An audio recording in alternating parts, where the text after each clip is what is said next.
Vamos lá, queridos, orar? Então, alguém quer fazer essa oração? Quem está disposto a interceder? Dá graças a Deus aí. Aquele está mais cheio. Pronto, então, aqueles que faz um tempo que não vêm, acho que eles... Amém, amado. Eu estou cheio de ânimo, então eu vou orar. Pai, eu quero louvar o Teu nome, Senhor, te agradecer, porque o Senhor nos trouxe novamente neste lugar, Senhor, com um intuito, um desejo de refletirmos sobre essa matéria, Senhor, aquilo que é proveitoso às nossas vidas, Senhor. Que o Teu Espírito possa aproveitar esse momento, a situação e aquilo que aqui vamos falar, para alcançar as nossas vidas de uma maneira positiva, Senhor. Edificar a gente com a instrução bíblica. Abre nossa compreensão, nosso entendimento, que esse período seja de fato um período que acrescente, Senhor, não só na nossa compreensão, mas na nossa vida prática em relação à Tua Palavra. Abençoa-nos, te agradeço por cada um que já chegou, porventura se tem alguém por vir, que o Senhor traga em paz. Ora a Ti também por aquilo que mencionamos aqui, que essa situação, essa tragédia, Senhor, a morte, o assassinato, ó Deus, do Teu filho, aquele pastor no Rio de Janeiro, o Senhor conforte o coração da esposa, os entes queridos, e que o Senhor tenha misericórdia e que a justiça seja feita no sentido de que a verdade possa ser esclarecida, Senhor. Abençoa, Pai amado, esta família e todos quantos passam por algo semelhante, perderam entes queridos, estão de luto, sofrendo, nossos irmãos inclusive, que o Teu Espírito possa consolar a cada um e o Teu nome em tudo isso seja glorificado. Peço a Tua bênção e a Tua ajuda para compartilhar com os Teus filhos algo proveitoso para as suas vidas nesta noite, Senhor. Em nome de Jesus eu te agradeço. Amém. Amém. Graças a Deus. Queridos, vamos rever algumas coisas que a gente já viu, né? Então vou dar uma pequena recapitulada em alguns pontos aqui, tá bom? E aí fique à vontade para interagir. Então tá no escurinho do cinema aí, não tem pipoca e não durma, tá bom? Principalmente quem está lá no fundão que já encostou lá, curvando a cabeça, não sei se está orando em reverência. Mas vamos lá. A causa da revelação e da inspiração da Escritura.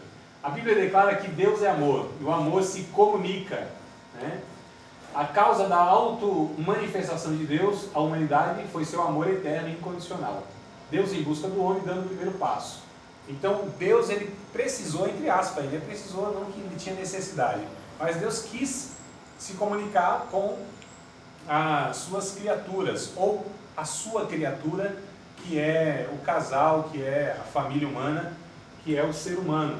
Então Deus, ele criou um ser inteligente, à semelhança dele, e ele escolheu se comunicar. Era de uma forma verbal, lá no primeiro casal, né? Então Deus dialogava, conversava, de uma forma oral, melhor dizendo, né? Verbal, lógico, mas de uma forma oral. Então Deus se comunicava pessoalmente, mas ele, acredito eu, bom, não sei também, é especulação minha, é dedução aqui. Eu acredito eu que talvez Deus não faria isso com todos, não sei, pode ser que eu esteja enganado. Se não houvesse o pecado, eu estou dizendo, né? Ou seja, porque era literal aquela situação lá de Gênesis, capítulo de número 3, onde Deus, na viração do dia, ou seja, todo finalzinho de tarde, Deus ia falar com o casal. Aquilo é literal, não é nada alegórico, tá? Então, de fato, aquilo acontecia. Se Deus ia fazer isso com todos os seres humanos, eu não sei. Pode ser que sim, pode ser que não. A questão é que veio o pecado, ficou essa impossibilidade de Deus falar com o homem agora pessoalmente. Então Deus, ele quis e continuou se comunicando com os homens, né? E aí a própria Bíblia vai dizer, lá no Salmo 19, por exemplo, acho que vai ser difícil alguém ler, a não ser que tenha aí com a Bíblia digital no celular, se tiver, me ajude aí, dá uma acessada aí, ligue aí a Bíblia, que antes a gente falava abra a Bíblia, hoje é ligue a Bíblia, né? Conecte a Bíblia, acesse a Bíblia. Salmo 19, tem lá um texto muito interessante que diz: os céus manifestam a glória de Deus e o firmamento anuncia a obra das suas mãos. Uma noite faz declaração, outra noite, sem linguagem, sem fala, mais ou menos isso, não é? Isso. Acho que do verso 1 ao 3 ou 1 ao 4, quem puder leia, por favor. O céu declara a glória de Deus e o firmamento anuncia a obra das suas mãos. Um dia faz declaração a outro dia e uma noite mostra sabedoria a outra noite. Não há linguagem nem fala onde senão se ouça a sua voz. A a sua linha se estende por toda a terra, e as suas palavras até o fim do mundo. Neles pôs uma tenda para o sol. Acho que até aí então, né? 3 ou 4, né? Isso. Então olha só, Salmo 19 vai falar que Deus se revelou aos homens através da natureza, né? E isso o Paulo confirma lá em Romanos, no capítulo de número 1, versículo de número 19, 20, alguma coisa assim, tá? Então, puder aí também, vamos lá, já linkar lá no Romanos capítulo 1, verso 1, me parece que é o 19 mesmo, 19, 20, alguma coisa por aí. Diz que Deus, ele deixou a natureza, a gente chama de revelação geral de Deus, né? A revelação especial de fato das Escrituras, e principalmente do seu Filho Jesus. Mas há uma revelação geral de Deus, que é a própria natureza. É isso mesmo? 1, 19, 20? O que está escrito? 19? Isso. Romanos, capítulo 1. 19 e 20? 19, acredito que seja 19 e 20. Leia e a gente vê se é isso. Pois o que se pode conhecer a respeito de Deus é manifesto entre eles, porque Deus lhes manifestou. Isso. Porque os atributos invisíveis de Deus, isto é, o seu eterno poder e sua divindade, claramente se reconhece desde a criação do mundo, sendo percebido por meio das coisas que Deus fez. Exato. Você leu 19 e 20, não foi? Então, a Bíblia diz aí que tudo que se pode conhecer, ou que se pode conhecer de Deus, conhece-se por aquilo que Ele manifestou, né? Das coisas visíveis e invisíveis, pode-se entender pela criação, pela natureza. O próprio livro de Romanos também, no capítulo 2, é muito interessante isso, capítulo 2, queridos, Paulo dá essa continuidade sobre a comunicação de Deus aos homens, né? No capítulo de número 2, deixa eu pegar a luz aqui aí, ó, que maravilha, hein? Ó, revelação aqui, ó. Isso aqui chama-se iluminação da palavra. Na teologia, gente, isso aqui estava obscuro, ó. Foi gradualmente o Espírito iluminando a palavra. Que maravilha, hein? Eu nunca pensei aqui num negócio desse. Isso acho que eu vou fazer nas outras aulas, deu certinho. No capítulo 2 de Romanos, ó, lá a partir do verso de número 12, 13, 14, 15 e 16, tem esse texto muito interessante aqui, ó. Porque todos que sem lei pecaram, sem lei também perecerão. Todos que sob a lei pecaram, pela lei serão julgados. Porque os que ouvem a lei não são justos diante de Deus, mas os que praticam a lei hão de ser justificados. O 14 diante que é o mais interessante aqui, pelo que a gente quer abordar. Porque quantos gentios que não têm lei, fazem naturalmente as coisas que são da lei, não tendo eles lei, para si mesmos são lei, os quais mostram a obra da lei escrita no seu coração, testificando juntamente a sua consciência e os seus pensamentos, quer acusando-os, quer defendendo-os, no dia em que Deus há de julgar os segredos dos homens, por Jesus Cristo, segundo o meu Evangelho. Verso 14 e 15, muito mais ainda enfático aqui, que existe uma lei de Deus escrita no coração do homem, testificando na sua consciência. Então a gente fala que a consciência do ser humano é a lâmpada de Deus dentro dele. Deus se comunica pela consciência, Deus se comunica pela natureza, Deus se comunica pelos anjos, Deus se comunica pelos meios geográficos, Deus se comunica pelas escrituras sagradas, Deus se comunica pelas visões, revelações, né, as manifestações que a gente chama de teofania. Deus se comunica e se comunicou de uma forma muito mais eficaz, e a última revelação e plena de Deus é o próprio Filho dele, o próprio Jesus, né? Havendo Deus antigamente falado de muitas maneiras aos pais pelos profetas, nesses últimos dias tem nos falado pelo Filho. Então Hebreus capítulo de número 1, verso 1, João capítulo de número 1, verso 1 também. No princípio era o Verbo estava com Deus e o Verbo era o próprio Deus.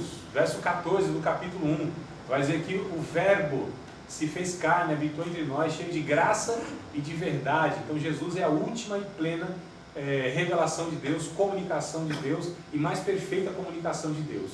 Mas a questão é que Deus veio se comunicando com os homens, e essa comunicação tem muitos aspectos, são de muitas maneiras, para que ninguém, o Diogo leu para nós, para que ninguém fique indesculpável, que não deu pretexto, não, eu não soube da sua existência, Senhor.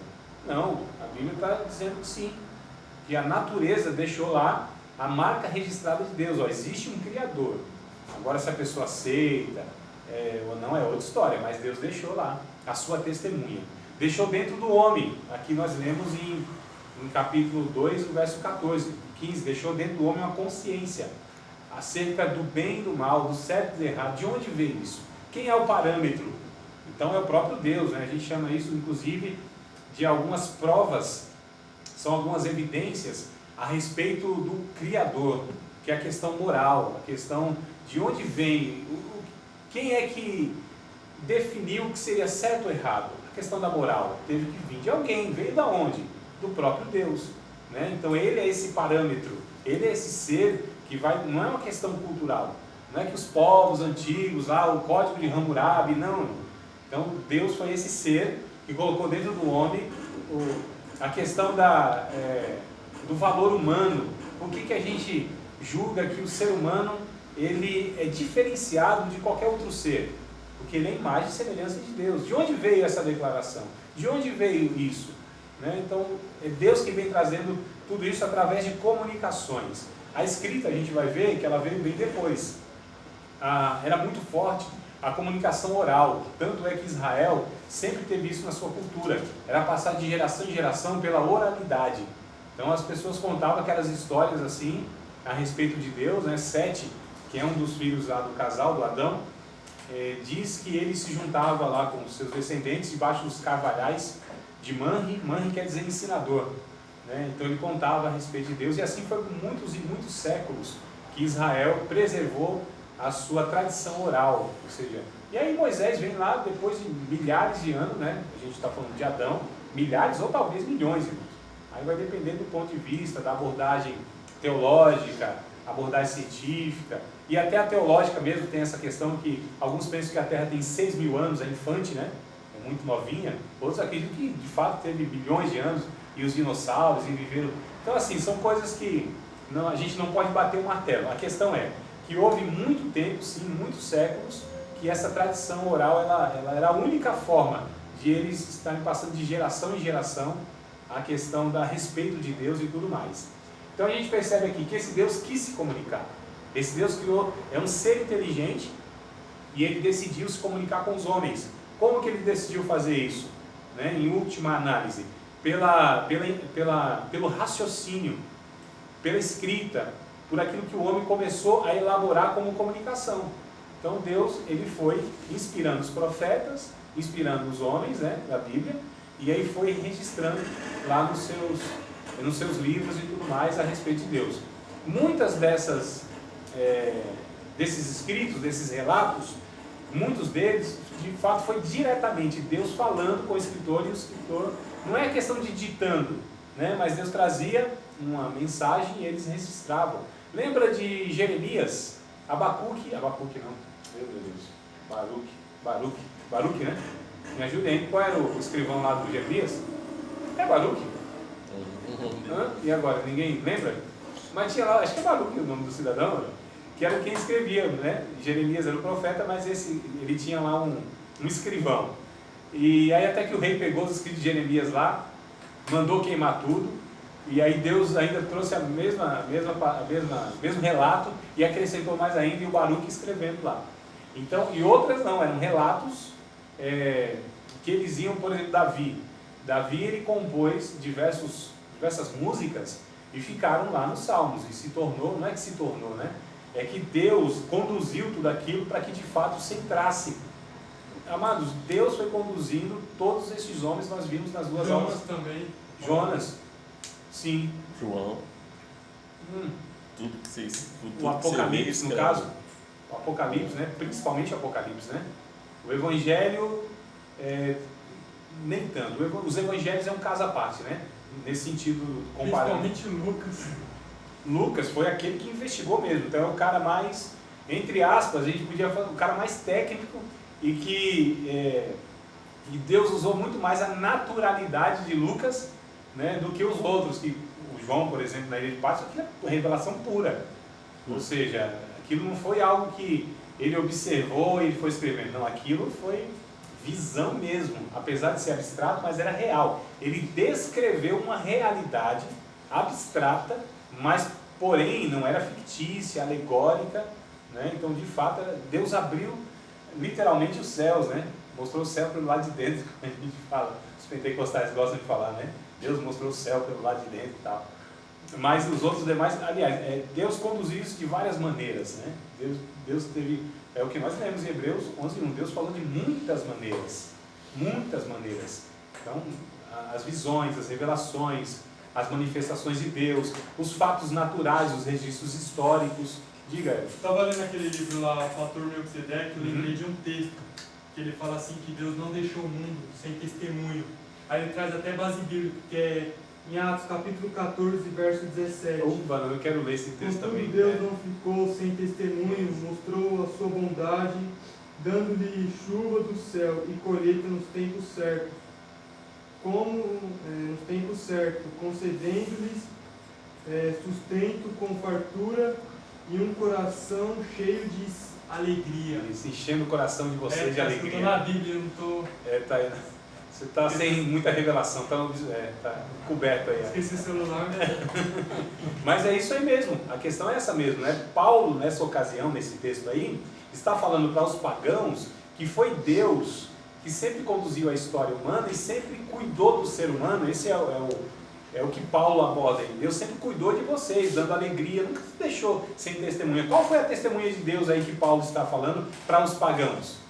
Foi justamente a questão da natureza. Nunca deixou vocês sem colheita, sempre deu mantimento para vocês. Então não eram os deuses pagãos da fertilidade que eles ofereciam holocausto lá e sacrifício para às vezes mandarem chuva para a terra fértil. Paulo está dizendo, tudo isso aí foi Deus, o Criador, mesmo vocês não acreditando, não reconhecendo Ele, não atribuindo a Ele tudo isso, não dando graças a Ele, mas foi Ele que cuidou de vocês. E a alegria que enche o coração de vocês é o próprio Deus que mandou isso aí.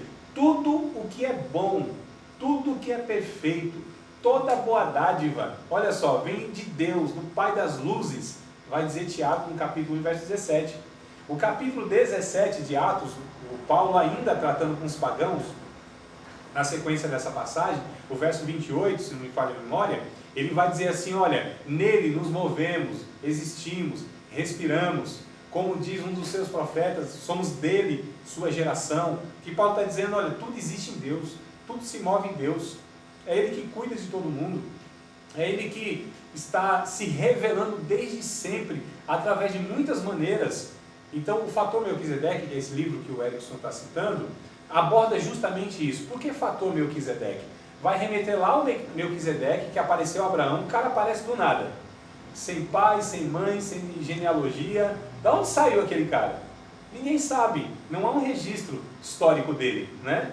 Então o cara assim que aparece de onde? Era um rei de justiça, rei de Salém, sacerdote de Deus. Irmão, a gente está falando na época de Abraão. Abraão, para nós, é o cara que principia toda a nação de Israel. Mas tinha um cara anterior a ele. Essa que é a abordagem, né? Isso que é interessante. Deus estava trabalhando muito antes de tudo isso. Muito antes de Israel, muito antes dos missionários chegarem em tais lugares. Então é muito bom esse livro que vocês leiam, quem não leu ainda, porque vai abordar justamente isso. Quando os missionários chegavam em um local, uma tribo distante, assim, sem contato... Que ele fala, Oi? teve um missionário que foi pregar para os Incas. Os Incas? E ele foi pregar falando sobre o Filho de Deus, e quando ele chegou lá, a cultura dele já conhecia ele, mas com outro nome, que era Viracoche. A história, né? Havia uma história, quando comparada, você vê que é a história de Jesus morrendo na cruz do Calvário, um negócio muito, irmão, é muito interessante. Leia esse livro que é uma coisa assim fantástica. Você vai dar glória a Deus, não dá na aula, mas lá vai dar glória a Deus, eu tenho certeza. É uma coisa muito interessante. Mas voltando aqui, essa questão da comunicação de Deus, Deus sempre se comunicou. E aí, em última análise, o que a gente está falando, então Deus escolhe, que alguns falam assim, mas a Bíblia foi escrita por homens. Lógico, foi escrita para homens. Deus quis se comunicar para homens. Se Deus quisesse se comunicar, por exemplo, com os jacarés, com as ilhama lá dos Alpes lá, Se Deus quisesse se comunicar com um sapo, a linguagem ia ser outra. Mas Deus ia usar o sapo, pra, né, de alguma maneira, para fazer alguma coisa para se comunicar com outro sapo. Mas Deus quis se comunicar com o homem. Como que o homem entende? Pela linguagem, verbal, raciocínio, fala, palavra, não é isso? Pensamento, falado, que é o verbo, é a transmissão. Então, se Deus quis se comunicar com o homem, nada melhor do que usar o homem para comunicar a sua palavra para alcançar outro homem. É assim que Deus age. Deus salva pecadores através de pecadores regenerados, né? Deus fala... Jeremias 36, que o Baruque escreve. É Baruque então mesmo, né? É. Capítulo 36, que é essa ocasião que eu falei, né, Jeremy? Isso, mano. Obrigado aí pela referência. Então é Baruque o nome do cidadão mesmo, o secretário lá, o escrivão, e é o capítulo 36. Depois vocês leem em casa lá, tarefa de casa, vocês leem lá, tá? Obrigado aí, Barão, pela referência. Então, queridos, o que eu quero colocar é isso, a inspiração, a revelação, ela veio por meio da escrita e Deus usou esses homens comuns, como a gente fala, comedor de arroz e feijão. Né? Então, as pessoas às vezes falam assim, mas como que a palavra de Deus pode ser confiável se foi escrito por homens? Ué, Deus escolheu, Deus ia usar quem? Um cavalo para escrever a Bíblia? Não tem como, né? O cavalo não é nacional, então usou homens, tá bom? Bora lá, deixa eu ir para frente aqui que eu já estou sendo muito prolixo. Agora, mistério é isso aqui, ó. Agora acho que vai, né? Vamos ver. Aqui, eu tenho que pausar, senão ele passa outro slide. Isso aqui é devagarzinho, meu irmão. Pensa num negócio assim, devagar. É igual recurso público chegando onde tem que chegar. Devagar demais. Vê? Dá para cantar um corinho nesse meio, não? Porque a gente faz isso na igreja, né? Quando enrola assim, canta um corinho, alguém para animar o negócio. Não dá, não? Ô, pai, será que não vai, não? Deixa eu ver. Pronto. Play. Play. Vai? Não vai? Foi. Opa, agora dá pausa. Agora tem que dar pausa. É isso. Então vamos lá, irmãos. Palavra e poder. Uma questão de moderação sábia. Menos palavra. O que gera as pessoas que elas lidam com a Bíblia dessa forma inadequada? Aqui nós vamos ver os dois extremos, tá? Então, lida inadequadamente com a Bíblia. Não precisa estudar a Bíblia, não precisa refletir na Bíblia, o Espírito revela tudo, né? Eu não aprendo de homens. Não tem os irmãos assim que tem esse pensamento? Aí eu fico perguntando, rapaz, esse cara não aprende de homem, quem é o pastor dele? É um anjo? Não é um negócio sem sentido, irmão? Eu não aprendo de homem, não vou ouvir professor, eu não vou entrar na sala de aula, eu aprendo de Deus. Só que ele tem um pastor, geralmente, via de regra tem um pastor. E ele ouve o pastor nas pregações e tudo. Ele considera esse pastor como? Um anjo? É homem também, não é? Como é o professor aqui. É que a gente faz uma coisa mais organizada, direcionada, tem um propósito diferente do que a pregação, né? Então essas pessoas, elas são desequilibradas. Então, menos palavra. O que vai gerar, então, menos palavra? Fanatismo, obscurantismo, legalismo religioso, doutrinas construídas em experiências pessoais, isso nós temos muito, ou sensoriais. Estou sentindo, né? Eu sinto de Deus que é assim, eu sinto de Deus que é isso. Meu irmão, mas como você chegou a essa conclusão? Deus colocou no meu coração que é assim. É meio perigoso esse negócio, confiar no coração. A Bíblia diz que é meio perigoso. Coração enganoso, né? Não é não? Então é meio complicado a gente confiar na nossa intuição, né? Que seria o meio sensorial. Nossas experiências pessoais. Não, eu tive essa experiência assim, assado. Não, tá tudo bem. Se você teve a experiência, eu não tenho como julgar a sua experiência, porque ela é pessoal. Nem duvido e nem acredito. Eu só duvido se for muito discrepante com aquilo que a Bíblia ensina. Então a Bíblia, por exemplo, diz o seguinte, olha, Paulo, se vir um anjo do céu e pregar outro evangelho que já estamos pregando aqui para vocês, considere ele amaldiçoado. Então é lógico, se você contar uma experiência para mim, que eu falo, opa, calma aí, isso aqui está contradizendo a Bíblia. Aí eu posso julgar. Eu falo, não, meu irmão, essa experiência não foi uma experiência com Deus. Se vira aí para você saber se foi com o diabo, se foi com a tua imaginação fértil, se foi com outra coisa. Com Deus, não. Agora, experiências pessoais fica no âmbito da pessoalidade. Eu não posso criar doutrinas a partir das minhas experiências pessoais. Né? Como eu disse, nem duvido nem acredito. Tem experiências pessoais, é da pessoa. De repente ela teve experiência lá e tá certo, fica com ela. Agora você querer que isso vire uma doutrina, que todos aceitem isso, que todos repitam isso. Não, aí é complicado. Nós não fundamentamos doutrina em experiência de ninguém. Né? Houve um tempo, irmãos, eu acho que talvez uns 15 anos, 20, 15 anos atrás, né? 15, 20 anos, nesse período aí. Então, a gente está em 99? Não, 2019? 99 que eu quis dizer. Na década de 90, 95, talvez até um 2005, até 2010, acho que não, uma década. 95 a 2005.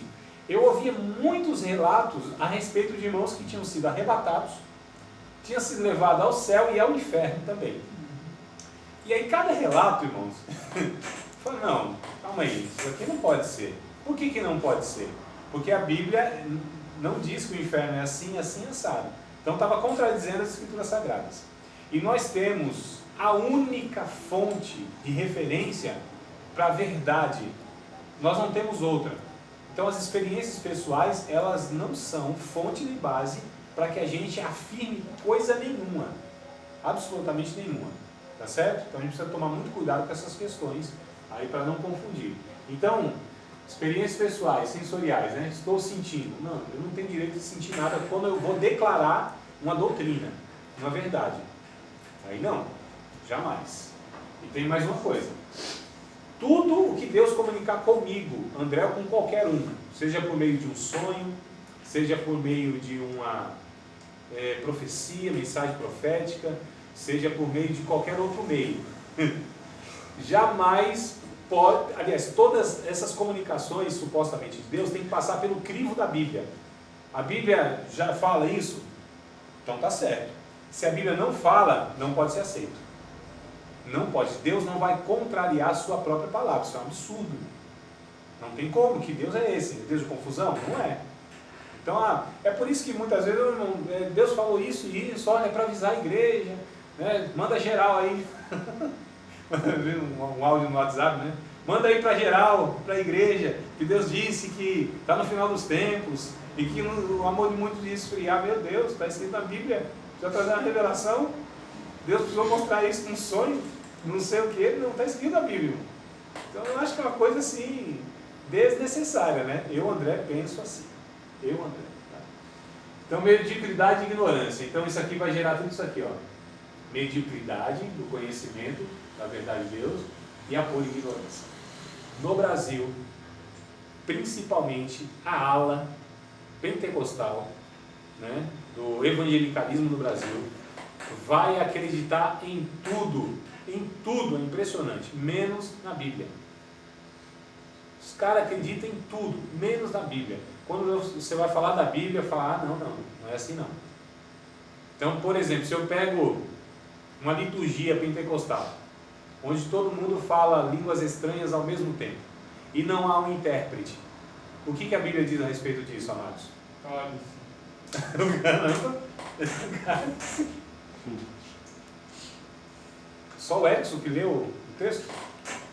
Ninguém de vocês nunca leu esse texto? Nunca estudaram esse texto? Capítulo 14 de 1 Coríntios, irmão? Não? Fica quieto, que não sabe, que é edificação a si próprio, não está edificando o próximo, não tem... Está escrito, é claro, né? Isso. Acho que não precisa muito estudo lá, né, irmão? Claro, Paulo está dando assim uma orientação básica, que não tem sentido isso, não tem edificação para a igreja. O culto público, ele tem um propósito, edificar a igreja, coletivo. Tudo que vai para o âmbito pessoal, melhor dizendo, para o âmbito, pessoal mesmo, mas para o indivíduo, essa é a palavra, no âmbito individual, se não desemboca num coletivo, esse culto está equivocado no seu propósito. Entenda isso, irmãos. Capítulo 14, todinho de Paulo escrevendo aos Coríntios, é justamente para combater esse individualismo, onde as pessoas se reuniam e cada um, na verdade, fazia aquilo que só edificava a si mesmo. Paulo disse, não, quando vocês se reúnem, um tem salmo, um tem doutrina, um tem revelação, um tem língua, outro tem interpretação. Faça-se tudo para a edificação da igreja. Nesse capítulo 14, ele repete algumas vezes isso, para a edificação da igreja, para a edificação da igreja. Nunca aquele dom, ele tem como propósito edificar o indivíduo, senão também desembocar no coletivo, amados. Senão se torna uma reunião de egoístas, de eus. Vou para a igreja para Deus falar comigo. Qualquer semelhança é mera coincidência com a cabeça de alguns irmãos hoje. Não, se a gente se juntou, a ceia, Paulo reprovou por conta disso, que eles estavam se reunindo para pior e não para melhor, porque não estavam discernindo o corpo de Cristo, cada um tomando a sua própria ceia, não pensando no outro, né? Não exercendo essa comunhão, e sim cada um querendo se edificar a si mesmo. Então capítulo 11, capítulos 12, capítulo 13, capítulo 14 de 1 Coríntios. Paulo está tratando todas essas questões, dons espirituais, reunião pública, questão dos dons exercidos na liturgia e tudo mais. Então a gente precisa entender, queridos, aqui a gente precisa saber que nós precisamos nos reunir pautados no culto bíblico. O que é o culto bíblico? Onde a Bíblia é a pauta que dirige todas as coisas. As ações do Espírito Santo precisam passar, as ações que eu digo, supostamente do Espírito Santo, precisam ser passados pelo crivo da Bíblia, pela peneira da Bíblia. Capítulo 14 de 1 Coríntios. Quando um profetiza, todos devem julgar essa profecia. Olha só. Então todos precisam, o que está sendo falado aqui tem coerência bíblica? É isso de fato que Deus diz na sua palavra? Não é uma coisa assim que contradiz? Então nós precisamos sempre usar a Bíblia como peneira. Hoje em dia é diferente, né? Eu estava conversando com uma menina que ela falou que uma mulher profetizou para ela. Mas você tem certeza dessa profecia? Ela falou assim para mim, acho que é julgue o profeta e não a profecia. Rapaz. Tem que julgar os dois, né, irmão? A Bíblia diz para julgar os dois. Então, olha outra fala esquisita que a gente elaborou. A gente, eu estou me colocando no meio de todo mundo, irmão. Nós somos a mesma. Eu estou me colocando, eu não posso me excluir desse negócio. Né? Nós estamos no meio, não estamos, não?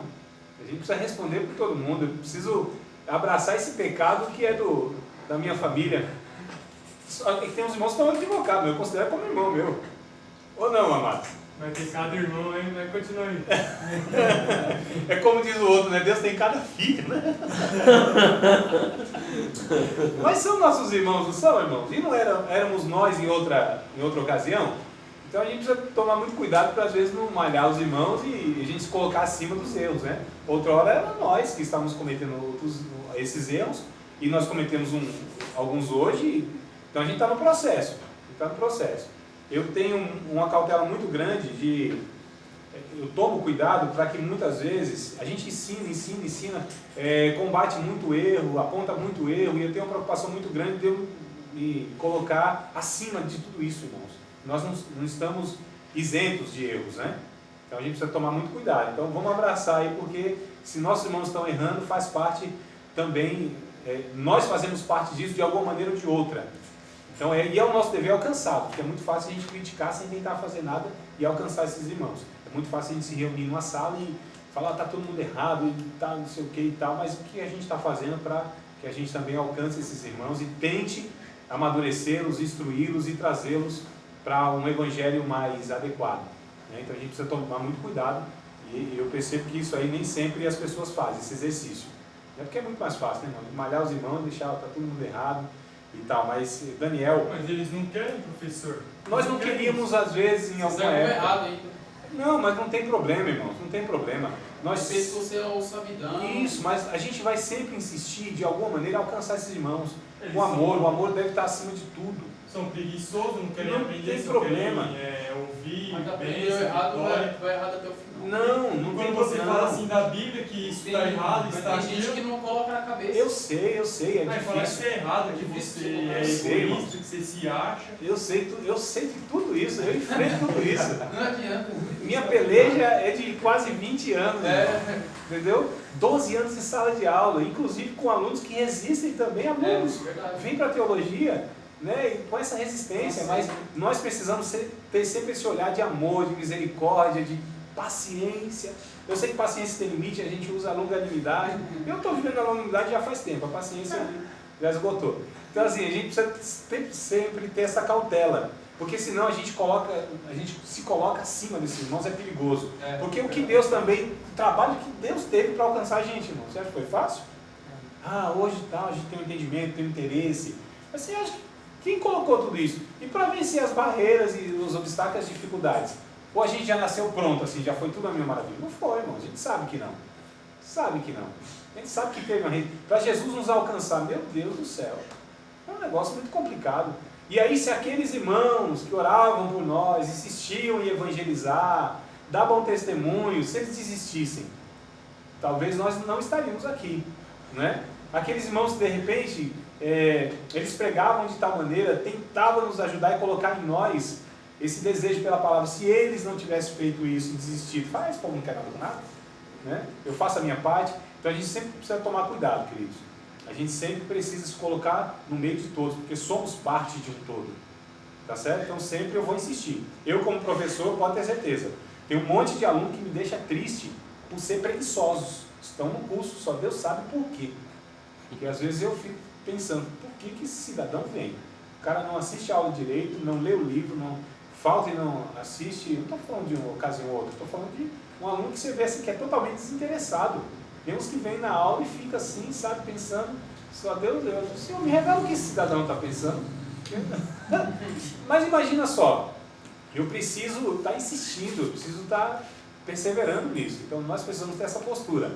Que o povo, irmãos, esse dia eu me peguei, deixa eu falar aqui um negocinho rapidinho para não tomar muito tempo da aula, roubar o tempo do conteúdo, mas eu me peguei aí uns 10, 12 dias atrás assim, esgotado. Eu falei, eu estou cansado de ensinar, ou tentar ensinar um bocado de gente que não quer. Não estou falando de vocês, não estou falando da maioria dos alunos de teologia, porque eles estão aqui porque querem.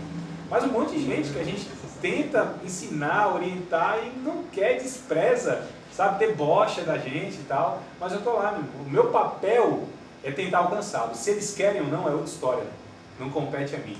Eu vou sempre perseverar, sempre orar para essas pessoas, sempre mostrar para elas que elas têm a necessidade, todos nós temos, de conhecer mais a Deus através da Bíblia, né? Então é o meu papel, deve ser o nosso papel. A resistência é grande, mas a gente está aí para perseverar nesse trem aí, mano. Tá bom? Dito isto, eu queria voltar onde eu estava, que eu nem lembro mais. Edificação da igreja. Obrigado. Então o que acontece? A gente precisa entender que o culto bíblico ele é pautado nas escrituras sagradas, irmãos. Tá certo? Deve ser. A Bíblia, ela deve ser, quando a gente se reúne, deve ser um momento maior da liturgia do culto, porque a Bíblia de fato é ela que rege tudo, seja através das orações, seja através dos cânticos, seja através da própria mensagem. A Bíblia tem que estar por trás de tudo isso. A nossa oração tem que ser respaldada pelas escrituras sagradas. Os nossos cânticos têm que ser respaldados pelas escrituras sagradas. E a própria mensagem tem que ser, parece meio absurdo, é óbvio falar isso, mas não é tão óbvio na prática. A própria mensagem também deve estar respaldada pelas escrituras sagradas. Então nós devemos orar a Bíblia, cantar a Bíblia e pregar a Bíblia. Colossenses 3,15, né? Exato, Arão. Habite em vós. 15? 3,15. Eu lembro do 16. Qual que é o 15? Acho que é o 15, é o 16. É o 16, isso. Habite em vós ricamente toda a palavra de Cristo, falando entre vós com salmos, hinos e cânticos espirituais, cantando e salmodiando com graça no vosso coração. É o 16, ó. Eu lembro desse trem aí também. É isso que está escrito, não é? É. Exatamente isso, né? Tá certo, Ana. Então olha só, exatamente isso aí. Da secretária. No lar. Oi? Também tem que ter essa ordem também? Agora, tudo que é culto, se não tiver Bíblia, não é culto. Não, É um essa ajuntamento ordem, sem propósito. falar línguas, profetizar. Não, olha, tá. Então eu acho que eu deixei alguma coisa sem amarrar, uma pontinha sem amarrar. Tudo o que acontece numa reunião bíblica, num culto bíblico, tudo o que acontece deve ter um propósito claro, definido e que edifique as pessoas. O que a Bíblia diz, resumindo, porque eu não vou abrir muito, senão isso vai dar um pano para manga lascado. Uma língua estranha, vou colocar assim, né? Uma língua estranha. Se ela é falada num culto público, as outras pessoas estão ouvindo, as outras pessoas não estão entendendo absolutamente nada, a não ser que haja uma pessoa que interprete, não é isso? Sim. Que tem o mesmo efeito de uma profecia, que é uma mensagem clara de Deus. Agora, o que a Bíblia diz se não tiver intérprete, se não tiver pessoa que traduza aquilo? Tem que se falar consigo mesmo, com Deus baixinho, porque não tem propósito coletivo. É isso que eu tentei falar. Na prática não acontece não, né? Então, por quê? Eu vou falar por quê. Porque as pessoas dão valor muito mais, isso aqui, ó, experiências pessoais. do que a própria Escritura. Se a Escritura diz que não deve ser assim, por que fazem? Porque essas pessoas, menos palavra, o negócio aqui é o Espírito, o negócio aqui é Deus puro. Então desprezam a palavra, né? Porque as suas experiências falam mais alto. Ah não, mas eu senti que foi de Deus, isso aqui, tá, mas se a Bíblia não diz isso, não, mas meu irmão, você está duvidando então? Você não tem fé? Não. Você percebe como há esse desequilíbrio? Quando eu falo menos palavras, é aquilo que a pessoa faz, tem como sendo certo, seja comportamental ou intelectual, porque a sua experiência pessoal valida aquilo. Então, o que acontece principalmente no nosso meio pentecostal?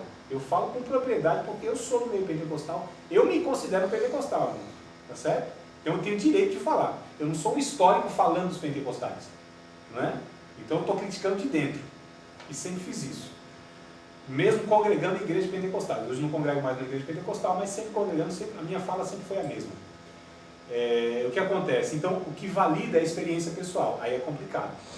Esse é o grande problema de muitos irmãos, que eles não estudam a palavra e desprezam a palavra. Irmãos, para mim, André, eu não confio em mim. Eu não confio nas minhas experiências pessoais. Eu não confio em ouvir a voz de Deus sem pegar o texto bíblico para avaliar se essa voz é de Deus mesmo. Eu não confio em mim. Eu não tenho tanta comunhão assim, não. Eu preciso da Bíblia. Eu, André, preciso da Bíblia. Falo, opa, será que essa voz e essa orientação que eu escutei é de Deus mesmo? Deixa eu ver na Bíblia. Ah, é. Não, é isso aqui mesmo. Aí sim, irmãos. Então eu preciso muito mais do discernimento bíblico, doutrinário, teológico, de outro tipo de discernimento. Esse aqui para mim é seguro. Isso aqui não tem erro. Essa profecia não falha. As escrituras não se contradizem. Agora, a minha percepção, a minha intuição, a minha sensibilidade espiritual pode falhar. Eu não confio nela. Eu não confio na minha mente. Eu não confio em mim. Vai que uma dessas daí eu dou ouvido à minha imaginação, aos meus desejos. Irmãos, eu estou falando de algo que eu acompanhei durante muito tempo, na vida de muitas pessoas. Elas falavam coisas, e eu até mesmo já falei, pensei, desejei coisas. Falei, isso aqui é de Deus, não era coisa nenhuma. Para você discernir a voz de Deus, é um fio de navalha, é muito tênue, não é? É muito fácil você confundir as três vozes que existem no mundo. A voz sua, da sua mente, a voz do diabo e a voz de Deus. Isso não é facinho assim, não, como as pessoas dizem que é. Professor, mas quando Deus fala contigo no seu íntimo, você sabe que é Ele. Ah, tem horas que é inequívoco. Tem horas que, vou te falar, Deus fala de algumas ocasiões que Deus fala, não tem como não ser. É um negócio muito forte. Agora, nem sempre Deus fala com essa intensidade. Esse, para mim, que é o ponto. Nem sempre é tão claro essa voz de Deus. Como eu não confio em mim, não é em Deus. O problema não é Deus. O problema sou eu, o receptáculo. Não é o transmissor. É quem é o receptor, irmão. O problema é o receptor. Dá ruído, né? O sinal em mim chega mal, chega ruim. Tá tudo certo aí, não? Tá? Então, pensa tudo. Vocês estão compreendendo mais ou menos o que eu quero passar? Então é muito complicado, irmãos, quando a gente despreza a palavra, ó, menos palavra, vai gerar isso aqui, ó, fanatismo, legalismo religioso, doutrina construída em experiências humanas. Quer exemplo? Mormons, testemunha de Jeová, tantas heresias que nós vemos no meio da igreja evangélica, protestante no Brasil, amados. Tanta bobagem, tanta besteira, tanto misticismo, tanto paganismo, tanta superstição, tanta coisa assim, sabe? Como que pode? Por que isso? Porque desprezaram, menos palavra. Toda vez na história, que desprezaram as escrituras sagradas, caíram nisso aqui, ó. Seja Israel lá no passado, seja a igreja nesses 2000 anos de história. E a gente tem, acho que aos montes aí, denominações e movimentos evangélicos no nosso país que denunciam isso, no mundo inclusive. Absurdos, coisas assim, absurda mesmo. Fala, como que pode o cara acreditar que isso aqui vai resolver a vida dele, que o evangelho é isso aqui? Como que pode? Porque desprezaram, irmãos, a palavra. Não tem como. Nós somos o povo da Bíblia. Nós somos o povo da palavra.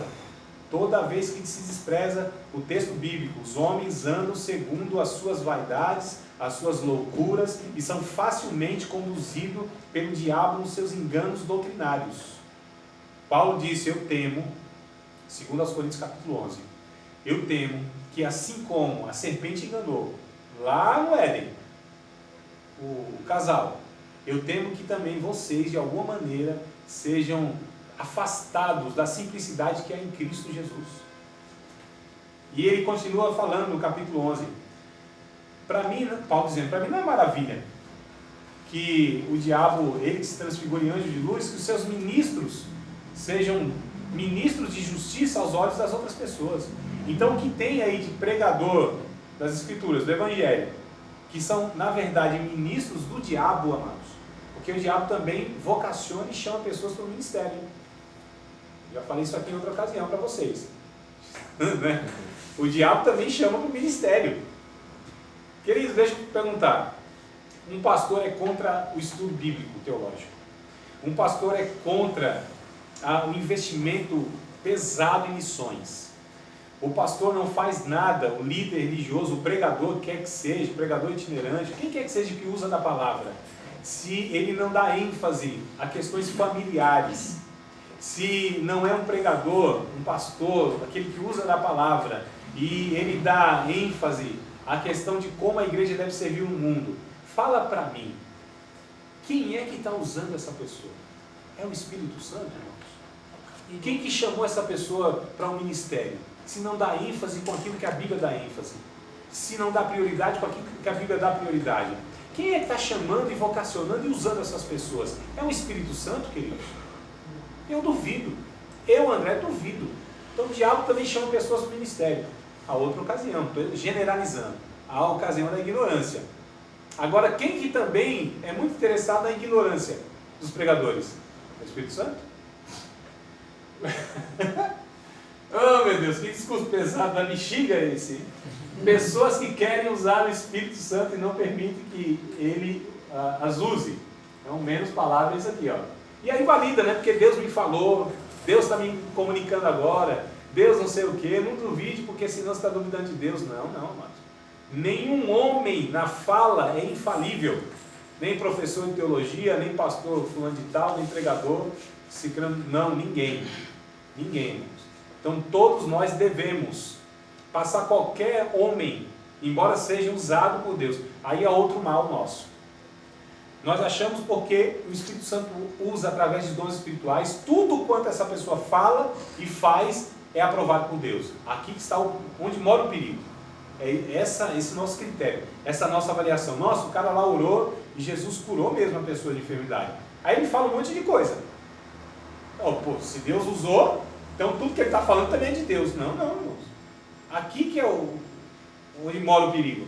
Então todos os homens que falam em nome de Deus precisam ser provados pelas Escrituras Sagradas. Todos, sem exceção, toda hora. Ninguém é infalível.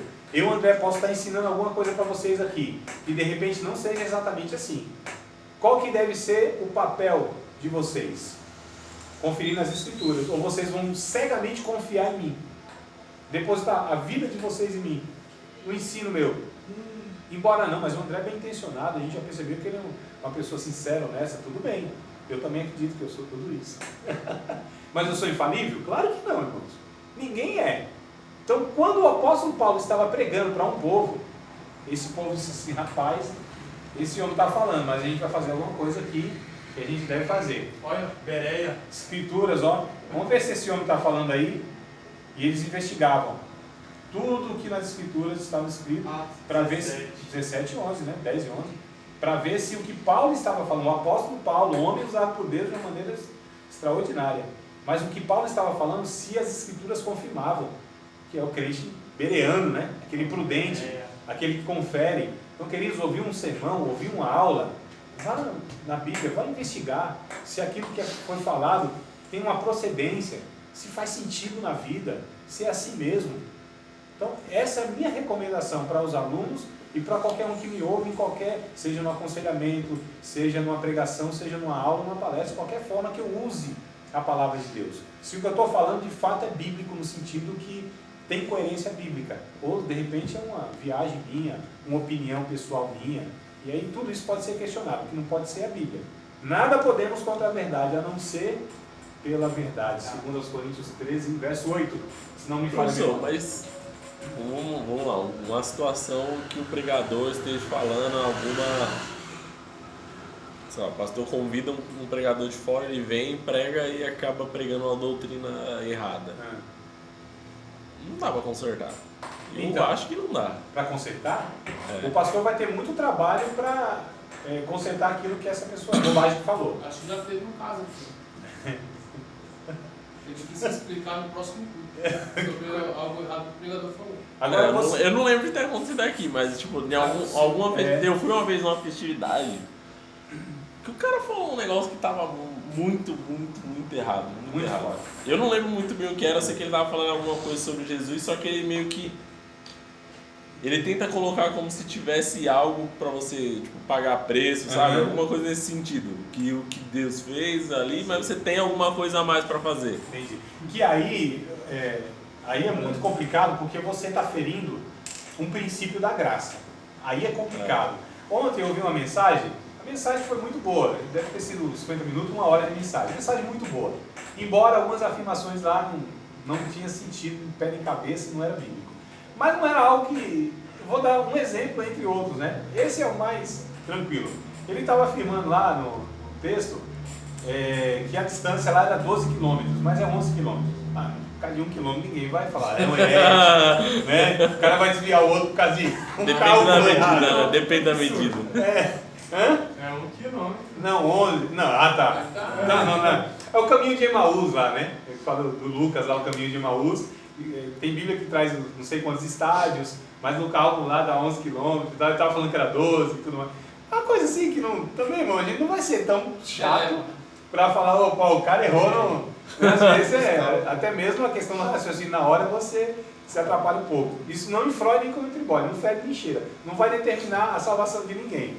Agora tem coisas que é complicado, é muito complicado, porque aí você já está lidando, esse caso que o Diogo está falando, esse caso já está lidando com um conceito da graça, que é muito complicado.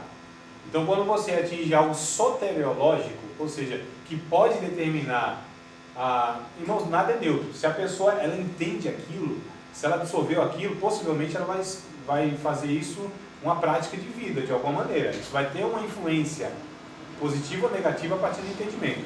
Então você tocou em alguns pontos centrais a graça é um, a fé é outra, a expiação é outra, né? A suficiência das Escrituras, a dupla natureza de Cristo, a triunidade. Então são coisas que a gente prega certo e acredita certo, ou isso vai complicar a nossa vida, tanto aqui como principalmente para o futuro, que é muito pior. Agora a questão assim, olha a responsabilidade. Irmãos, para pregar a palavra, não é qualquer pessoa, amados. Não é. Então, esse negócio de convidar um, convidar outro, o pastor precisa ter muita preocupação, muito crivo nisso.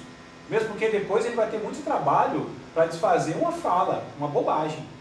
E olha o tempo que ele vai gastar, se é que ele consegue juntar as penas que foram lançadas pelo vento. Né? Então é por isso que os pregadores devem ser pessoas que sejam dedicadas ao estudo bíblico.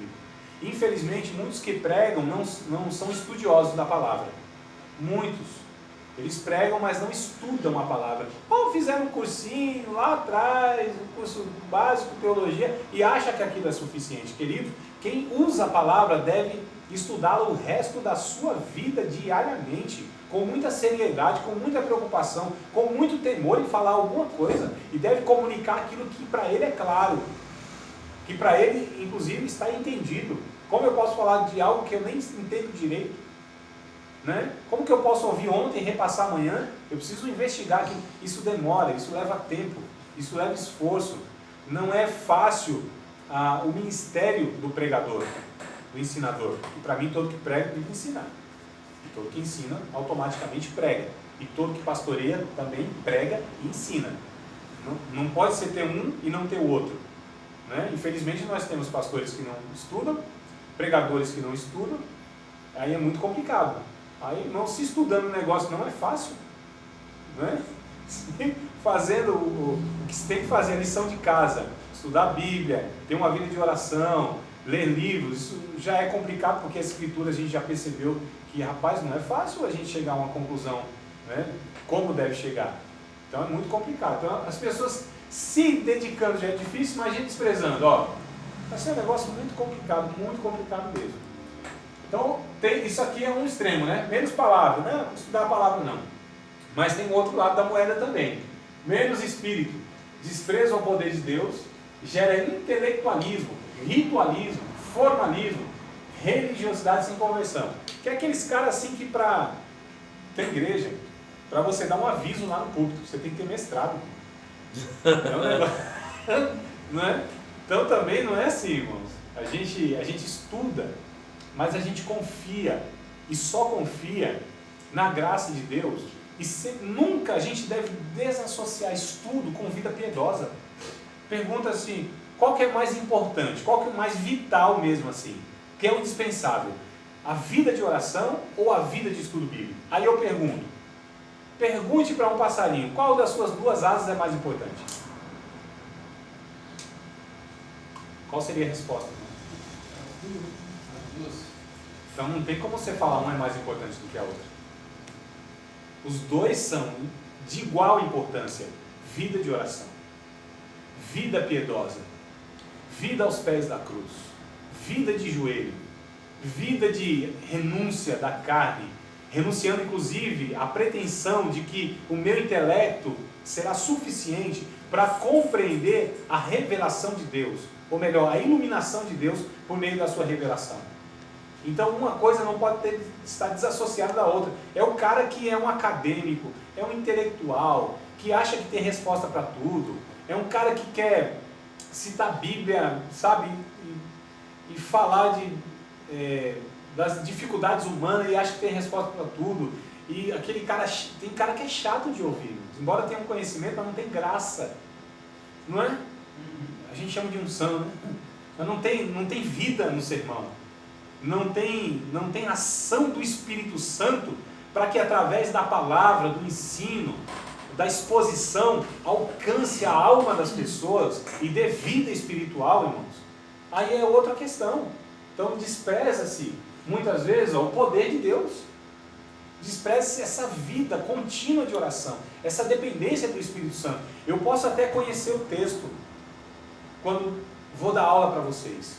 Eu posso até ter falado muitas vezes sobre o assunto que, inclusive, que eu estou falando aqui, que já falei muitas outras vezes. São 12 anos em sala de aula. São quase 20 anos estudando a Bíblia. Mas, amados, se eu sentar aqui, ministrar uma aula para vocês, falar, não, aqui está de boa, isso aqui eu vou falar sossegadamente. Não, queridos. Subir no púlpito, vou falar agora sobre suicídio e depressão. Já dei essa palestra em outras ocasiões. Mas eu preciso ir a esse local. Eu preciso ir com a disposição. Que é assim, Espírito Santo, se o Senhor não me abrir as portas da palavra, se o Senhor não usar a minha vida, eu posso até falar algumas coisas interessantes, mas não vai ter efeito adequado na vida das pessoas, na história das pessoas. Não vai trazer cura, libertação, edificação, orientação.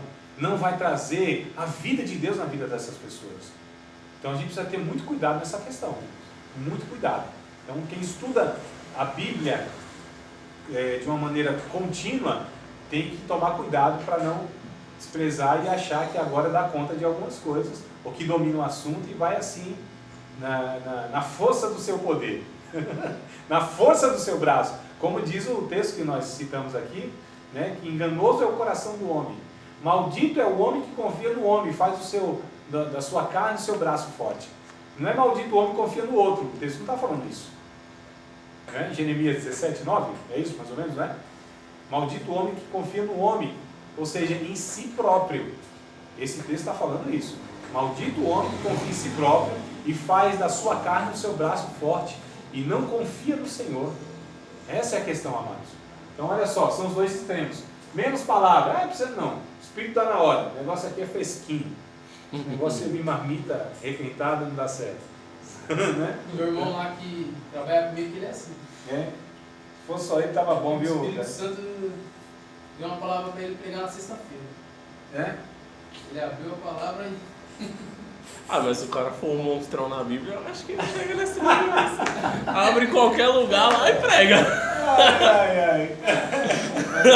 Pô, mas pra ser esse monstrão, o cara precisa ter estudado bastante. Não, sim. Não é? Tem que estar um cara ali que, versículo por versículo, ele tem uma mensagem ali. Então, mas o problema é esse, meu irmão. Aí esse cara já começou a confiar então na sua bagagem. Você entendeu? Não, aí eu digo assim, o cara que ele fala, ó Deus, eu sei tudo aqui, mas fala aí, qual que você quer que eu pregue hoje? Aí ele abre, bum.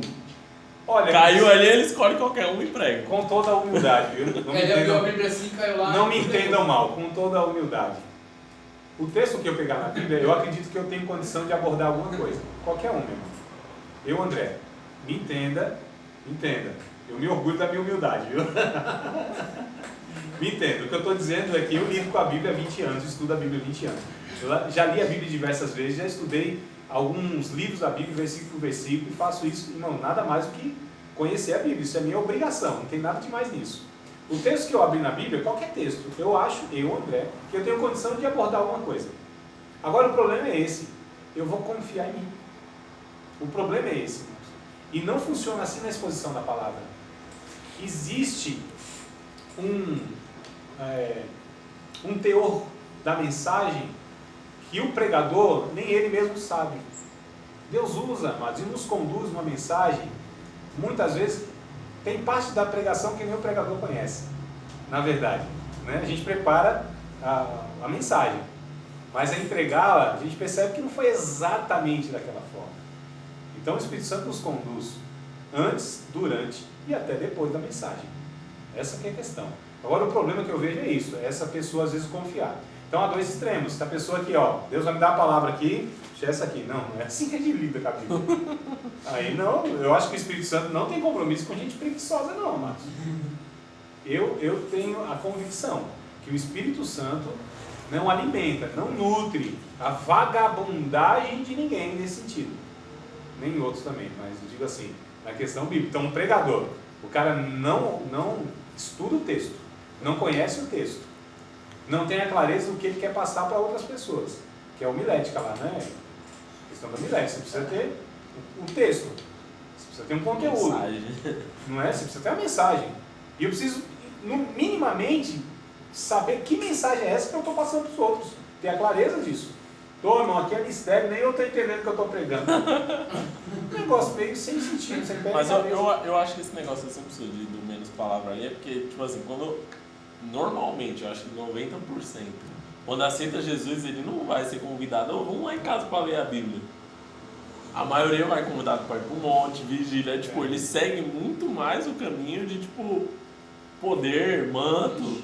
Tipo, ninguém quer gastar um tempo lá, sentado, lendo a Bíblia. Tem essa deficiência. Mas é a igreja que deve promover isso aos novos convertidos através dos pequenos grupos, das escolas bíblicas, dos seminários, dos cursos de teologia e de tantas outras ferramentas que nós temos, irmãos, para ensinar a Bíblia. A questão é essa. Não, então, eu não acho nem que seja questão de ensinar a Bíblia. Eu acho que é, de alguma forma, fazer com que as pessoas criem gosto por ler a Bíblia e livros qualquer, tipo... Quando você entra na igreja, ninguém te dá uma Bíblia para você ler. Então, eles chamam só para orar, para ir para vigília, para ir para monte. Então, mas percebe que como é necessário essas ferramentas numa igreja local? E é a igreja local que deve promover isso. Porque é o novo convertido que ele deve ser conduzido. Ele que deve ser conduzido por outros irmãos mais velhos, que nós chamamos de obreiros, pastores, ensinadores e conselheiros. Então, a culpa é nossa. A culpa é nossa, inclusive, que já temos mais estrada no Evangelho. E quando nos deparamos com esses irmãos, nós deveríamos discipulá-los. Lembra da matéria de discipulado? Foi isso que nós discutimos. Né? Então, nós devemos promover isso. A igreja deve promover isso. E jamais deve... O maior problema, eu acredito, amados, não são os novos convertidos, não são os membros comuns. O meu maior problema é em uma igreja aceitar oficiais, liderança, gente que influencia, gente que cuida de outras pessoas, sem este preparo. Aí aqui que está o grande erro, aqui que está, na verdade, a grande preocupação minha.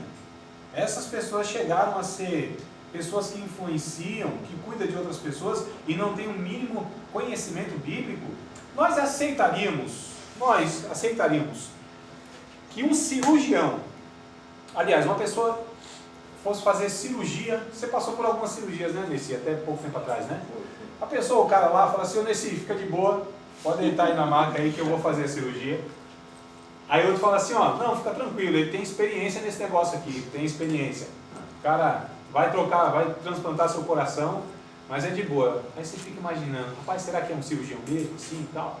Aí outro fala, não, esquenta não, rapaz, isso aqui ele manja de açougue, faz uns 15 anos. Ele trabalha em açougue, conhece de órgão, desossa e tal, e já fez assim, muito, esquenta não. Não, mas não estudou se não fez nada, uns 5 anos pelo menos de medicina, se não fez uma especialização em cirurgia cardíaca e tal. Não, mas esquenta não, mas ele tem experiência, ele já fez isso aí em muitos animais. E muitas pessoas também já fez. Não sabe o resultado, né? Algumas deram certo, outras não. Você ia confiar, irmão? Um cara assim que não tivesse um preparo acadêmico, você ia confiar que fizesse qualquer coisa em você, mexesse o seu corpo? Você confia, de repente, ser acusado de um crime? Ah, pega um advogado lá, estagiário, para te defender. Você ia falar, não, eu aceito esse cara. Não. Quem que você ia querer? Não, um cara que tem experiência, um cara que tem bagagem, que estudou, um cara que é reconhecido, um cara que é sério, que leva as coisas a sério, não é? Por que quando vai lidar com a nossa vida pessoal, em todos os âmbitos, a gente sempre quer que seja uma pessoa estudada, preparada, reconhecida e tal. E quando vai diz respeito à palavra de Deus, não pode ser qualquer um, hein? Não, o cara não, Deus usa varão. Que isso, irmão? Está muito errado esse pensamento aí. Já pensou? Não, vamos ter aulas de teologia com um professor. Pá, o professor é gente boa, hein? O cara tem caráter, é um cara assim que é honesto, o cara é sincero, o cara frequenta igreja, o cara é de oração, jejum, tal. E o cara dá do evangelismo, ajuda as outras pessoas, tem um coração bom. Mas o cara assim, não conhece não a Bíblia. Sim, sinceramente, fazer um curso com esse cara? Sim ou não? Não. Claro que não, irmãos. Por que então para uma pessoa pregar, falar para nós, pode ser qualquer um, para pastorear, pode ser um cara assim que é gente boa, porque assim, no Brasil, se o cara é gente boa, aquele cara assim, carismático, né, boa praça e tal, tá tudo certo. Ninguém exige que ele tenha um preparo teológico mínimo e uma vida contínua de estudo bíblico. Como assim, amados? Tem alguma coisa muito errada nesse pensamento, não é? Então, claro, as duas coisas que a gente está falando aqui. Você precisa estudar a palavra de Deus. Cara, se a minha ferramenta como obreiro, como pastor, como professor, como conselheiro, a minha ferramenta principal é a Bíblia Sagrada, são as Escrituras Sagradas. Eu tenho outras ferramentas que eu adquiri, tá certo? Tem a ferramenta da história, da sociologia, da filosofia, do ensino religioso. Então eu sou formado academicamente nessas coisas. Só que a minha ferramenta principal, inclusive, tem algumas ferramentas de psicologia, de antropologia, né? A gente tem outras ferramentas aí científicas e acadêmicas. Tal. Isso contribui, mas a minha principal é as Escrituras Sagradas. É por aqui que eu rejo a minha vida e é por aqui que eu tento ajudar as outras pessoas. Usando as outras coisas como um acessório. Mas isso aqui, irmãos, a Bíblia Sagrada, para mim, é a minha, não só a única regra de fé e prática, como é a ferramenta principal que Deus me deu para conduzir a minha vida e para tentar ajudar as outras pessoas. Então eu preciso conhecer isso aqui como ninguém. Procura apresentar-te a Deus aprovado como obreiro que não tem do que se envergonhar, mas que maneja bem a palavra da verdade. Isso aqui é o que? É um mandamento para o jovem pastor lá, consequentemente para todos nós, né? Então a gente precisa ter esse equilíbrio, amados. Tem coisas assim que falam, irmão, às vezes uns irmãos falam, ô André, o que você pensa sobre isso aqui? Falar, meu irmão, não sei não. Isso aqui, sinceramente, eu não sei, que fugiu aí da minha avaliação bíblica, teológica, eu não sei, que aí ultrapassa. Tem coisa, olha, que sinceramente eu não tenho resposta para tudo não, ali, eu tenho resposta para um monte de coisa. Eu não sei. Eu vou duvidar do poder de Deus nisso, naquilo? Lógico que não. Eu acredito, irmão, eu acredito. Acredito em profecia, acredito em visões, acredito em revelações, acredito em curas extraordinárias, acredito em milagres, acredito em tudo isso, mesmo porque eu já vivi tudo isso. Eu acredito. Agora, a minha vida não é pautada nisso. A minha fé não depende dessas coisas. Se Deus se comunicar comigo através dessas coisas, amém, ótimo. Se não, não me fará falta alguma. Porque a Bíblia, para mim, André, é suficiente para me guiar nesta vida. E quando me faltarem esses sinais e essas coisas, não me faltará a convicção de quem é Deus, que eu conheci na minha vida pessoal, claro, sim, mas pelo que eu conheço nas Escrituras Sagradas. Paulo disse, eu sei em quem tenho crido. Eu sei, ele disse, eu sinto. Eu preciso provar a Deus. Porque essas pessoas aqui, irmãos, é fanatismo, é obscurantismo, né? Querem lidar com Deus e com as questões da vida de uma maneira sempre mística, supersticiosa. A palavra não basta. Aqueles também que dão ênfase na palavra têm que tomar muito cuidado, porque tem coisas que fogem da nossa capacidade de compreensão. Entenderam aonde eu quis chegar? Nesse equilíbrio, queridos? Então, vamos ver se a gente consegue falar pelo menos mais 1 ou 2 slides desses. Bora lá. Tá tranquilo aí? De boa? Professor, esses pregadores jovens que vai sobe no público com tablet, com notebook. Só pode subir daquele ponto aqui que alguém Fala mais e olha menos, até no notebook. Não, Varão, isso aí são ferramentas, Varão. Entendeu? Você está... Os caras vão entregar bem, tá bom. Você está usando, por exemplo, tem esboço, não tem? Modernidade. Não tem um esboçozinho lá? Que a gente faz no papel? Né? É bom que se faça. Eu não confio, inclusive, na minha memória. É muito bom fazer isso. Os esbocinhos eu acho que é o mínimo que se pode fazer, né, irmão? O mínimo. Naquele equilíbrio. Não, aqui eu vou... homilética, inclusive, essa matéria, não sei se você chegou lá, mas... Estou na aula 3, né? Tá, então a gente vai falar sobre isso. É o mínimo que se faz. Aquilo é o mínimo. Na igreja do meu irmão, professor. Meu irmão, eu falei pra ele lá, estava ensinando lá, você faz pra você não esquecer, você só marca os pontos, o importante. Eita, lasqueira, deixa eu falar aqui.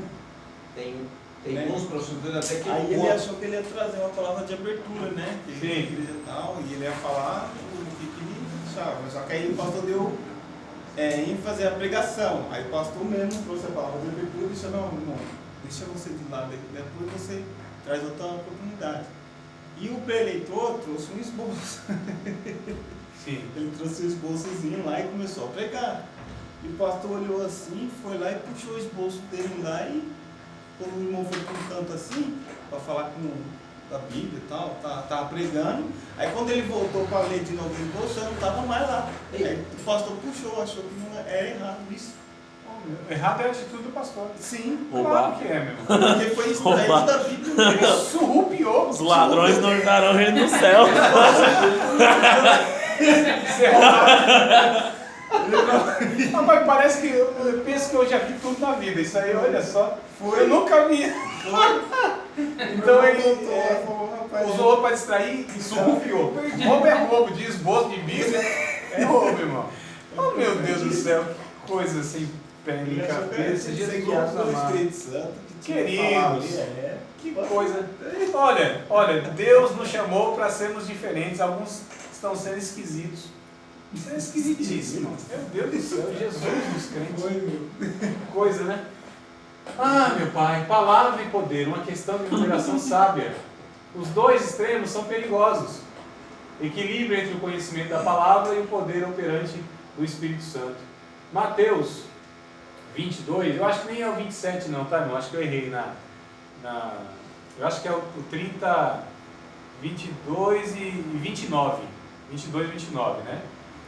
É de Mateus mesmo. Só que acho que eu errei aqui na... Errais por não conhecer as Exato. Escrituras É e o o poder 29. de Deus. É o 29 mesmo. É o 29, é. Jesus Aqui- respondeu, o erro de vocês está no fato de não conhecer as Escrituras nem o poder de Deus. Então, olha só, o equilíbrio é esse. Conhecer as Escrituras e o poder de Deus. Né? Conhecer as Escrituras e o poder de Deus. Um sem o outro estará sempre inadequado, desequilibrado, e a pessoa vai ser coxa, vai ser manca, vai andar de uma forma desequilibrada, irmãos. Tá? Então, Vida de oração, essencial para a vida cristã. Vida de estudo bíblico, essencial igualmente para a vida cristã. Um sem o outro vai dar um negócio complicado. Orar é labutário. Opa, não. Olha aí, ó, tá citando até o Martinho Lutero no latim. Martinho Lutero. Orem e Não é trabalhem. João Calvino que falou? Não sei, um deles. Ora et labora, né? Ora e trabalhe. Eu não sei, ou é Martinho Lutero ou é o Calvino. É o Calvino, deve ser, né? Isso. Mas tá na mesma época lá, não errei tanto de século não. Mas é isso aí, ora e trabalhe, ora e trabalhe, né? Ora et labora. Pô, mas tem, agora você falando isso daí, tem um pastor, eu tenho uma frase também de um pastor antigo que ele fala alguma coisa sobre o sermão de fogo. Se o seu sermão não tem fogo, ponha fogo no seu sermão. Ponha fogo no seu sermão. Isso mesmo. Sim, claro. Irmãos, é a questão do equilíbrio. Então a pessoa trazer uma mensagem. É igual a ilustração que eu conto, que é assim, o cara foi um pastor muito conhecido no sentido do ensino, uma pessoa muito capacitada, né? E ele foi convidado então para ministrar na igreja.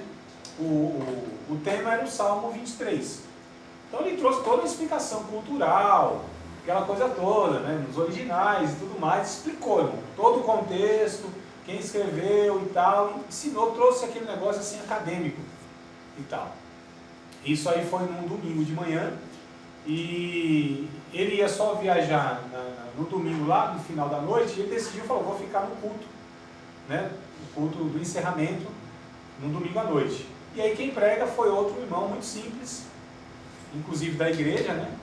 Embora trouxe uma mensagem muito saudável, mas trouxe assim uma mensagem com muita graça de Deus, com muita ação do Espírito Santo, no sentido de curas, de quebrantamento e tudo mais. E aí uma pessoa questionou ele, falou assim, o senhor viu a diferença da sua mensagem para a mensagem desse outro pregador?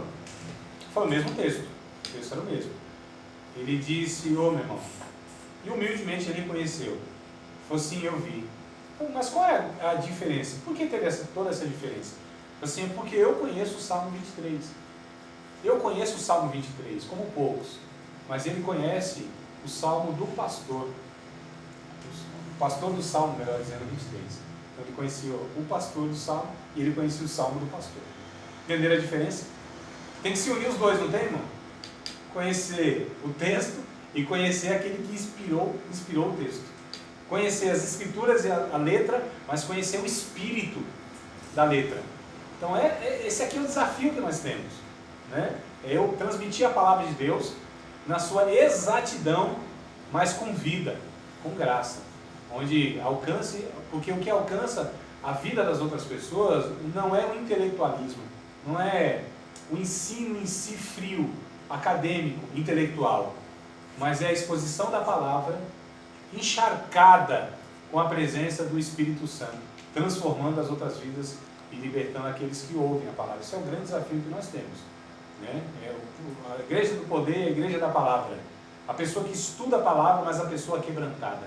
O que vai ligar, na verdade, o que vai fazer a ponte entre o que eu sei e aquilo que eu faço, entre aquilo que eu entendo e aquilo que eu preciso fazer, é quebrantamento. Então o segredo aqui é quebrantamento. O segredo aqui é entender que eu preciso conhecer a Bíblia. Eu preciso conhecer a Bíblia. Preciso estudar a Bíblia mais do que qualquer coisa no mundo.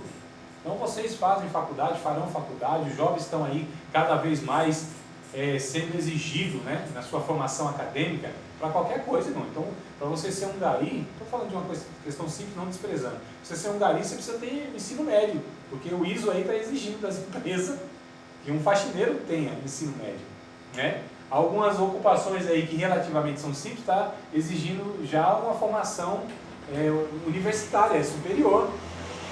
Então, mas quanto mais nós somos exigidos na sociedade, cristãos têm que entender que a Bíblia está acima de tudo isso. Eu preciso ter clareza da minha fé através da Bíblia. Queridos, a ignorância está sendo brutal na nossa geração. Livros estão sendo escritos, mas leitores nem tanto. Estou falando na mesma proporção que estão sendo escritos os livros. Como é que é? Graças a Deus nós temos muitos livros sendo publicados, muitos escritores cristãos, muito comentário bíblico, muito tema bíblico sendo escrito aí aos montes. Agora, os leitores não estão crescendo à mesma proporção. Ainda é muito pouco pessoas que leem livros. Ainda é muito pouco. Nós temos Bíblia aí, irmão, de tudo quanto é. Antes não tinha. Mas é muito caro ainda. Eu acho Sim, que é um valor também assim, acho. que o povo coloca a faca no bucho e roda ainda. Também acho. Bíblia. Bíblia. A nova Bíblia que lançou da Almeida lá, Caríssimo. R$ 250. Eu também acho caro, eu também acho. Eu concordo contigo, eu também acho caro. Eu só não acho caro os livros. Eu não acho caro os livros. A maioria não são caros. A maioria é 30. 30, 40, 50 conto, irmãos. Ô, amados, pelo conteúdo que se tem, não é caro. Porque a questão é que a gente não vê como prioridade. Porque o pessoal vai lá e compra lá um tênis de 300, 400 conto, irmãos. Quanto dura? 1 ano, 1 ano e meio, 2 anos talvez? Agora um livro, aquilo pode trazer não só uma informação em si, mas pode trazer uma clareza que pode mudar a tua vida em um ponto que é vital. Quanto vale isso? Não tem preço. Para o que tem valor não tem preço. E muitas vezes o que tem preço não tem valor. A gente precisa entender isso. Agora o que tem um valor, que deveria ser um valor inestimável para todo cristão, seria o conhecimento bíblico. Conhecimento bíblico, irmãos. A Bíblia diz, meu povo está sendo e será destruído. Por quê? Porque não teve o conhecimento. Mas por que não teve? Porque não teve? Não, porque lhe faltou o conhecimento. Aliás, porque lhe faltou o conhecimento? Não, porque não quiseram, rejeitaram. O texto diz isso lá de Oséias. Eles desprezaram o conhecimento, não é porque não teve. E se essa geração não pode reclamar de uma coisa, é isso. Não tem conhecimento, irmãos. YouTube da vida, cursos acessíveis como esse, amados, não tem como. Hoje não tem como. Há 20, 30 anos atrás, você ter um acesso a um cursinho de teologia, nossa, não tinha em todos os lugares, era caro, não é? Livro, então, outra coisa, era muito, hoje barateou demais o livro. Então hoje a gente tem tecnologia, tem tanta coisa de graça aí, tem tanta coisa de graça. E vocês sabem que por conta de financeiro, você não deixa de estudar comigo. Alguns poderiam, aqui lógico que eu não vou fazer isso, alguns poderiam, e eu posso pegar de todas essas turmas aí, de todos esses 12 anos, eu tenho certeza que se eu chamar todas essas pessoas, alguns em dado momento da vida, da vida de aluno, falam assim, André, não posso pagar o curso, meu irmão, vai estudar da mesma forma, do mesmo jeito, né? Então, vocês sabem que não são essas coisas. Bom, queridos, infelizmente não dá tempo da gente falar mais, aperta o vermelhinho, mano, o vermelhinho, tem coragem? Vê aí se consegue. É preto aqui. Vermelho. Tá preto, só tem preto.